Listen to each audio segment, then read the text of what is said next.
para mim, foi a coisa mais fácil que eu podia fazer. Eu era criança, tinha 10 anos de idade, 11 anos de idade, e eu ia pegando coisas, às vezes ia no lixo, tinha um aterro também que eles estavam fazendo. Eu adorava ir naquele aterro, porque todo mundo jogava lixo lá. E tinha latinhas, naquela época tinha todo tipo de coisa ali para fazer som. Então eu e tinha mais 2 amigos meus, que a gente ia e isso aqui, qual é o som disso aqui?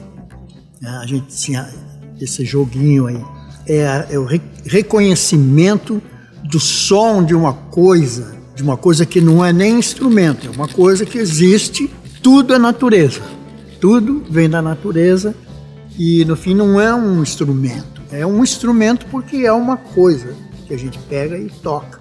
E a percussão sempre me pegou por causa da natureza. Passarinhos, o vento, né? E a água, todos os elementos, né? O fogo tem som, a água tem som, o ar tem som.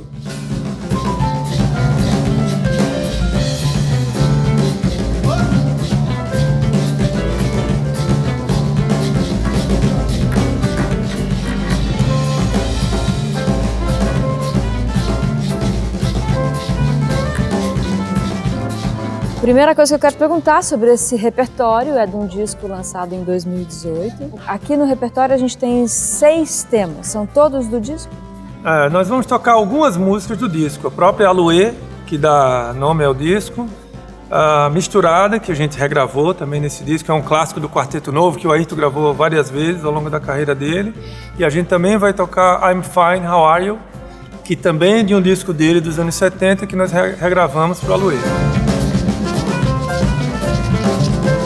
Se diverte um bocado porque ele tem uma relação muito clara de como a percussão e a bateria funcionam juntas e também tem um jeito muito especial de como ele monta a percussão que, embora visualmente não pareça, os sons remetem à disposição da bateria, ou seja, é um pouco esse tipo de som que a gente tem nos pratos no lado direito e um pouco som de sons de ataques no lado esquerdo, ou seja, sempre tem um diálogo interessante acontecendo aí.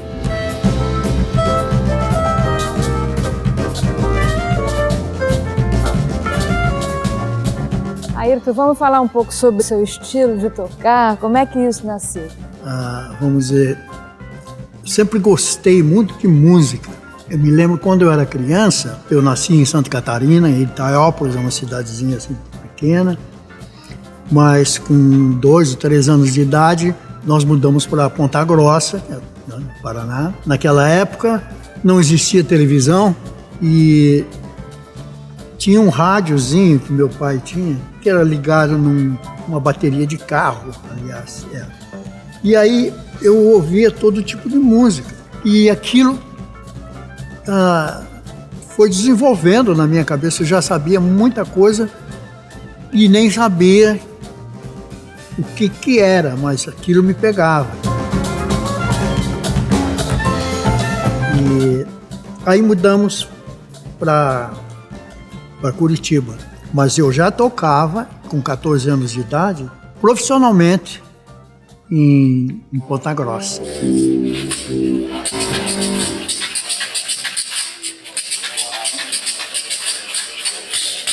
Eu já tocava percussão com um acordeonista. E eu tocava algumas coisinhas com ele, a gente tocava bailes. E um dia eu fui a um baile de carnaval com os meus pais. Eu estava assim, que legal, eu vou, né? Porque eu queria ver o conjunto, né? Tocando. E aí, quando chegou na porta, eles falaram que eu não podia entrar. Aí eu não sei o que eles conversaram lá, mas ficou resolvido que eu podia entrar se eu ficasse no coreto com os músicos. E era isso que eu queria. Claro. Fiquei sentadinho lá, tal. E era para ter começado às 8h30 e o baterista não aparecia. E aí o diretor do conjunto, meu Pedro, falou: menino, você sabe tocar bateria? Aí eu falei: não sei não, eu nunca toquei. Mas eu vejo, você vem aqui aos domingos no matiné, você canta, e você tem uns chocalhos lá, uns negócios que você toca. Quer sentar aí, experimentar? Aí eu sentei na bateria e ele me pediu para tocar marcha, né? Eu toquei marcha direito. Vamos tocar. Vamos tocar até o Edgar. Até o Edgar aparecer. Quando ele chegar, daí ele toca. Tá bom. Aí o Edgar não foi. O Edgar não apareceu, mas o Ayrton estava lá, então.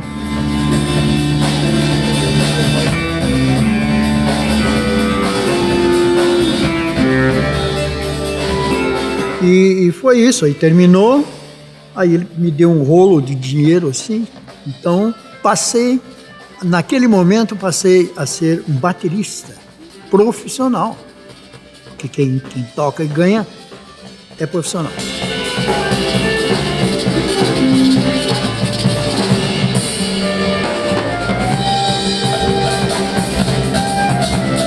Conheci o Ayrton em Curitiba em 1959, mais ou menos.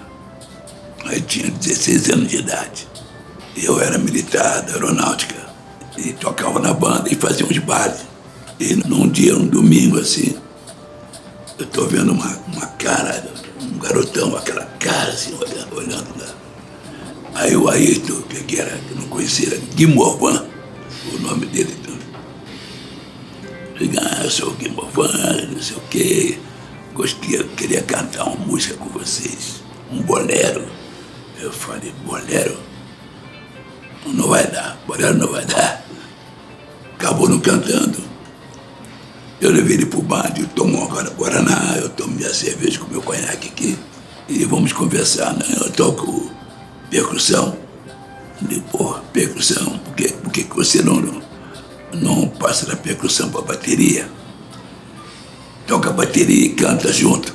Digo ao meu amigo lá, é mesmo? Digo, ele vai ver, vamos voltar de novo lá para tocar. Um dia, um cara falou assim, vai ser inaugurado hoje uma boate lá. Aquele garotão que você falou com ele para tocar bateria, tá tocando bateria ali, cantando. É mesmo, vou lá, vou dar uma canja com ele. Então eu já via que a super musicalidade, uma voz bonita e tudo. E digo, agora você não vai mais ficar aqui. Porque eu daqui, mais ou menos 1 ano, 2 anos, eu vou sair do quartel. Eu vou para São Paulo de novo e quero te encontrar lá. Vai para São Paulo.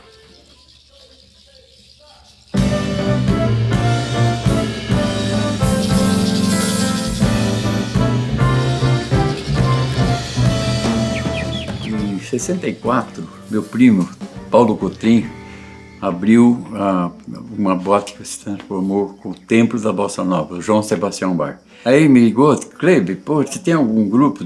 Monta um trio e vem pra cá. Aí eu fui com o Dick Farney, aí ele me indicou o César Camargo Mariano.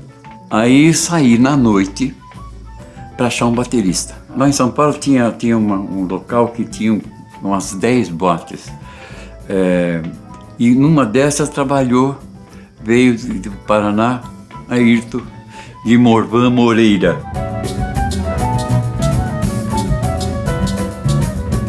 Expliquei para ele do João Sebastião Bar, do pianista, e falou assim, escuta, mas sabia negócio de dinheiro, porque aqui eu dobro, porque eu tenho que pagar pensão, comida, eu e minha esposa. Vamos dizer que fosse hoje.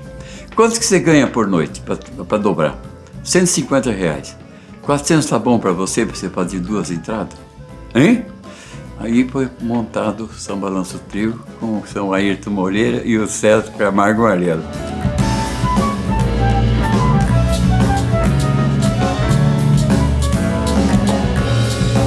Cisão, você toca com o Ayrton já tem mais tempo, né? São outras experiências. Toco com ele há muito tempo, ele que não sabe. É do tipo pôr o disco e ficar fazendo um som? Desde lá do Quarteto Novo, quando saiu o disco eu comecei a ouvir, ouço toda semana, até hoje. E assim, tudo que ele fazia, tudo que ele gravava, eu ficava ligado, tô ligado até hoje e tal. E aí, culminou com essa dádiva de ter sido convidado para fazer parte desse grupo.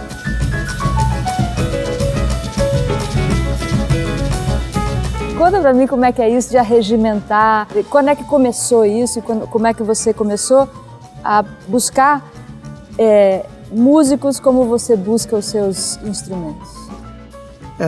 Eu acho que eu aprendi isso através dos tempos, porque fiz parte de grupos, né? Teve o São Balanço Trio, né? Aqui em São Paulo, e quando a gente tocava, a gente era um toca para o outro. Então eu procuro desenvolver uma amizade. Naturalmente a pessoa tem que tocar bem, né? E tem que gostar de tocar aquele tipo de música, aquela música.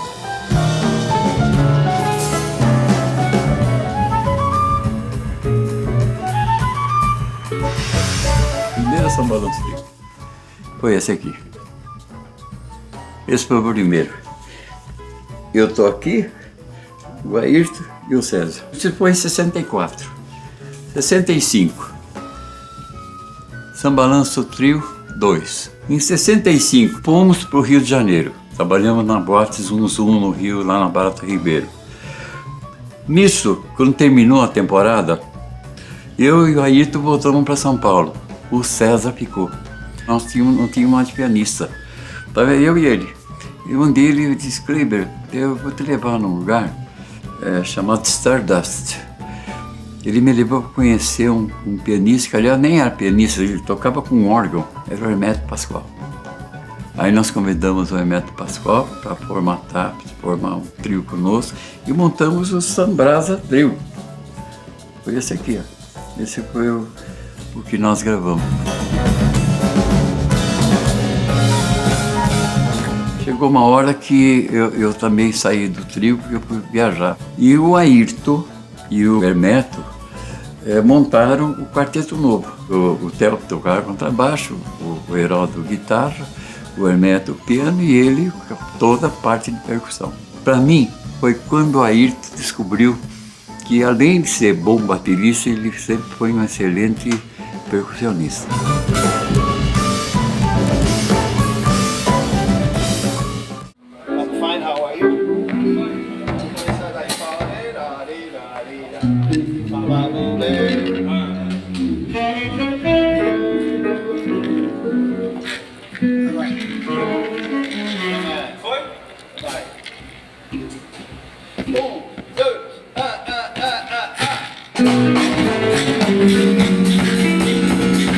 Quando eu o conheci, ele estava tocando ainda com o Johnny Alf, lá na Baiuca, que era um bar que tinha aqui. Eu fiquei muito impressionado com o estilo dele, que eles chamavam naquela época de samba nas quebradas, porque era um samba todo fragmentado na bateria. E me levaram para ver ele tocar com o Hermeto Pascoal, numa boate que chamava Stardust.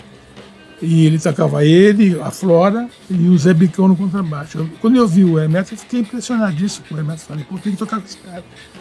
Mas tinha o Ayrton era o baterista, entendeu? Preferido do Hermeto. Daí eu falei, pô, mas eu tenho que tocar nesse estilo também, entendeu? Ele me influenciou fortemente.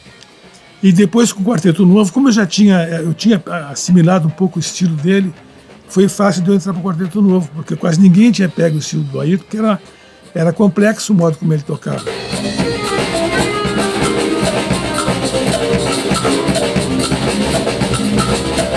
Você é mais jovem aqui, né? Faz parte da sua formação? Qual foi a sua primeira escuta de Ayrton Moreira? Pô, total. Na verdade, a gente acaba conhecendo os músicos, né? Todos, a maioria deles, às vezes, se não por som, por histórias, né? Lembra aquela época lá na Baiuca, no Stardust, quem tocava com o Johnny Alf era o Ayrton. Ele morava aqui, você vai procurar e você vê, né? Aí você procura ver as coisas que ele fez aqui. No Quarteto Novo, já indo lá pra fora. Quando a gente vai olhar as nossas referências do jazz, ele tá junto, né? Então, sempre esteve presente, olhando pra música brasileira, feita pelos músicos que estavam lá fora.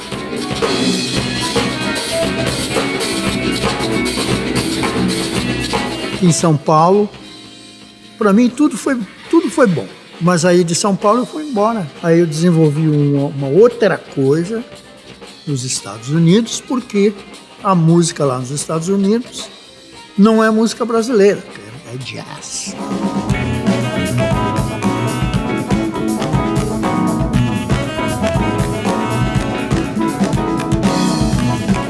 A gente saiu daqui durante a ditadura militar, porque eu tinha 21 anos, ele 22, estava tudo censurado. Ele trabalhava com Geraldo Vandré, que estava mais censurado que a música. Aí eu falei, poxa, eu não vou poder cantar o que eu quero.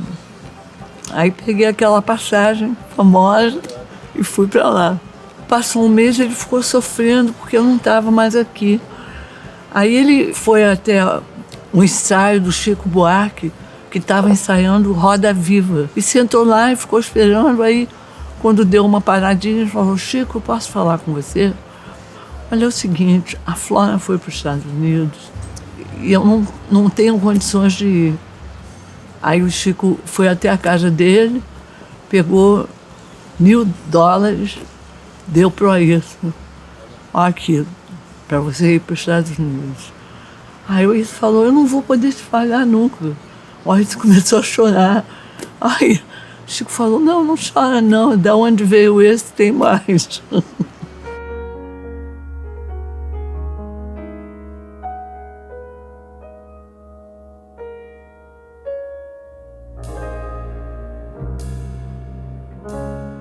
Ele, quando saiu do Brasil e foi para os Estados Unidos, ele chegou a trabalhar com Dave Brubeck, chegou a trabalhar com Miles Davis, entende?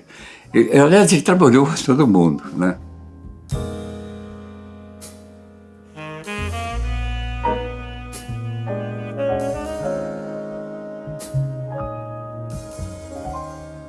Meu amigo, qual foi a tua emoção quando o Chico Corea convidou você para ir tocar com ele? Foi um negócio assim meio difícil de acreditar, muito embora eu não tinha uma realidade ainda do tamanho daquele monstro, né, que ia crescer, daquela música, né, do Chico Corea e Return to Forever. O que eu gostei mais foi que a Flora, a minha companheira de vida, ela já estava ensaiando naquele conjunto que o Chico Corea estava montando, porque a Flora ela sempre foi a minha cantora predileta. Né?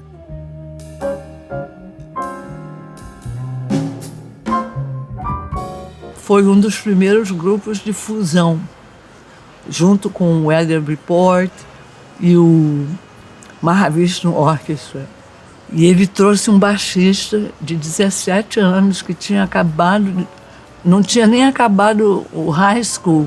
O nome dele é Stanley Clarke. Aí veio ele e veio o Joe Farrell e o baterista que ele chamou veio no primeiro ensaio e parou. E disse, essa música eu não quero tocar free.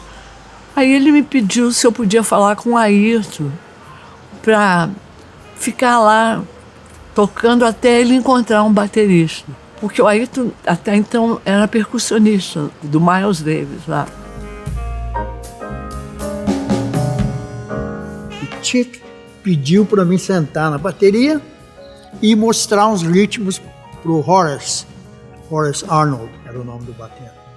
E, naturalmente, eu inventei uma coisa ali na hora.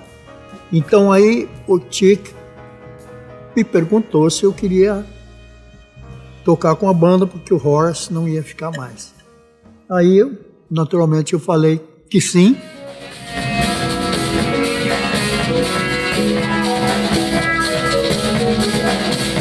Quando eles fizeram aquele LP, revolucionou, e nós estávamos em São Paulo, tinha uma banda com Cisão Machado, e nós ouvíamos e começamos a tocar esse estilo, que é uma fusão de jazz, rock, música brasileira. E eu saí do Brasil em 1978 e conheci o Ayrton em 1985. E aí que começou essa relação musical, espiritual, familiar. Nós já gravamos dezenas de CDs e escrevemos dezenas de músicas. E no Aluê, inclusive, tem 2 composições nossas, que é o Lua Flora e o Seahorse.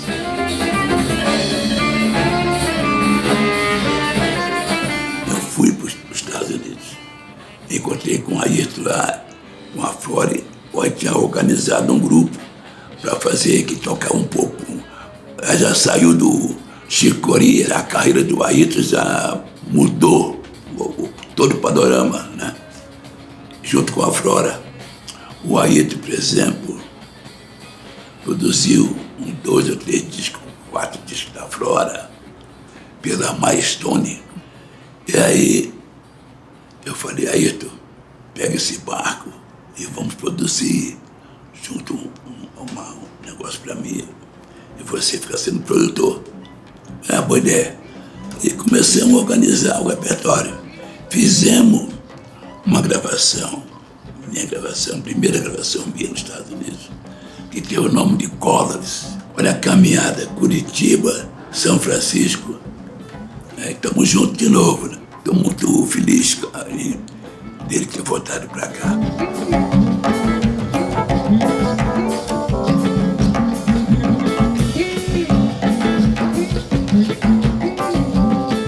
Vitor, me conta você, como é que tá? Entrar nessa gig aqui, nessa turma, como é que foi chegar aqui? Qual o desafio de fazer os temas que ele propõe? Eu acho que o desafio maior, eu comentei uma vez pro Ayrton, que o desafio é, eu não posso lembrar quem ele é. E aí ele sempre fala, energia e tem que tocar. Ele falou, toca energia, põe energia, deixa o som rolar. É o mais importante, né? E tem que lembrar disso, eu tento lembrar disso. E esquecer o peso que ele é, né? Pra música, pra nós, né?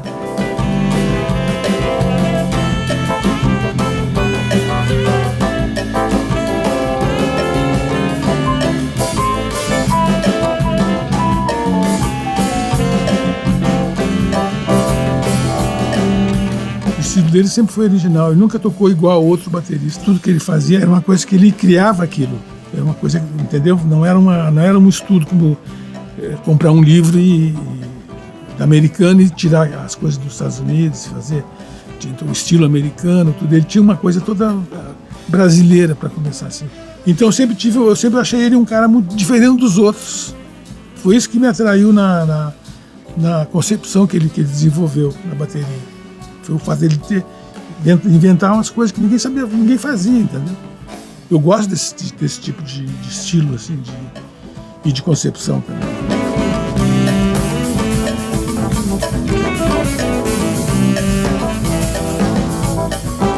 As minhas referências que eu tenho musicais é tudo, sabe? É tudo, porque eu não tenho estilo assim que eu estudei, que eu sei que eu achava que isso era uma coisa assim muito boa. Pô, eu nunca estudei, eu toco assim, mas eu acho que infelizmente eu nunca estudei, porque eu poderia estar tocando agora muitas outras coisas, entende? Mas foi natural, foi uma coisa que aconteceu e continua acontecendo, entende? E enquanto eu puder, eu vou tocar música.